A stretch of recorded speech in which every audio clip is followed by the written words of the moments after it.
اور رفع الیدین کے بارے میں بھی ابو حنیفہ کا موقف بڑا زبردست ہے. رفع الیدین کی جو حدیثیں ہیں نا کرنے کی، زیادہ اس لیے ہیں کہ جو چیز کی جاتی ہے اس کو بیان کیا جاتا ہے، نہیں کی جاتی تو اس کو بیان نہیں کیا جاتا. نبی نے جب رفع الیدین کیا صحابہ نے بیان کر دیا، جب نہیں کیا تو بیان تھوڑی کیا اس کو کہ اس دفعہ رفع الیدین نہیں کیا نبی نے. اس لیے وہ باقی نبی کا اپنا عمل زیادہ کیا تھا وہ ہمیں صحابہ سے پتہ چلتا ہے، امام ترمذی سے پتہ چلتا ہے. امام بخاری کے شاگرد امام ترمذی نے رفع الیدین کرنے کی حدیثیں ذکر کی اور اس کے بعد کہا وَبِهِ يَقُولُ بَعْضُ أَهْلِ الْعِلْمِ مِنْ أَصْحَابِ النَّبِيِّ صلی اللہ علیہ وسلم.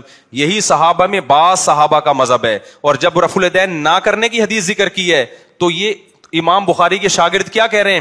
وَبِهِ يَقُولُ غَيْرُ وَاحِدٍ مِّنْ أَهْلِ الْعِلْمِ مِنْ أَصْحَابِ النَّبِيِّ صلی اللہ علیہ وسلم. یہی اہل علم بہت سارے صحابہ کا مذہب ہے.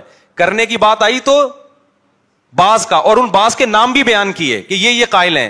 جب نہیں کرنے کی بات آئی تو کہا بہت ساروں کا مذہب ہے، اور ان بہت ساروں کے نام ذکر نہیں کیے کیونکہ جو بہت سارے ہوتے ہیں ان کے نام مذکور نہیں ہوتے. تو منجن جو ہے نا، منجن میں پھر بتا دوں، میں رفع الیدین کے جھگڑوں میں نہیں پڑتا، کوئی کر رہا ہے کرتا رہا ہے، لیکن جو نہ کرنے والوں کو سمجھتے ہیں نا اندھے مقلد ہیں، تو کبھی آپ ہمارے پاس بیٹھو. بعض دفعہ احناف میں ایسے لوگ بھی ہیں جو اہل حدیث کی مخالفت میں غلو کرتے ہیں. ان کو پتا ہوتا ہے کہ اس مسئلے میں اہل حدیث کی رائے 100% درست ہے، مگر صرف اپنے مسلک کو پروموٹ کرنے کے لیے، لوگوں کی واہ واہ کے لیے زبردستی اہل حدیث کو کیا قرار دیں گے.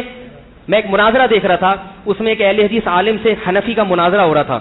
اس مناظرے میں اس حنفی عالم نے ایک ثقہ تابعی کو گمراہ قرار دیا، حالانکہ وہ تابعی تمام مکاتب فکر کے نزدیک قابل احترام ہے، مگر مناظرہ جیتنے کے لیے اس ثقہ عالم پر الزامات لگائے، کیونکہ الزامات تو ہر ایک پر لگے ہوئے ہیں نا، یہ ایسا تھا، یہ ویسا تھا. میں نے کہا دیکھو یہ حنفی عالم ہے، اس نے اتنے بڑے جلیل القدر تابعی کو گمراہ فاسق قرار دے دیا، حالانکہ ان کو پتا ہے کہ یہ فاسق، لیکن چونکہ پبلک کو تو نہیں پتا ہوتا، پبلک تو بیوقوف بن گئی. ایک دفعہ رفع الیدین پر ایک مناظرہ ہو رہا تھا، ایک دیوبندی عالم نے کیا حرکت کی، ابن جریج کو کہا کہ انہوں نے 70 مرتبہ مطع کیا ہے لہذا ان کی روایت قابل قبول نہیں ہے. اور میں نے کہا ابن جریج بخاری مسلم کا متفق علیہ صحیح راوی ہے، اس کو کیسے ضعیف قرار دے دیا.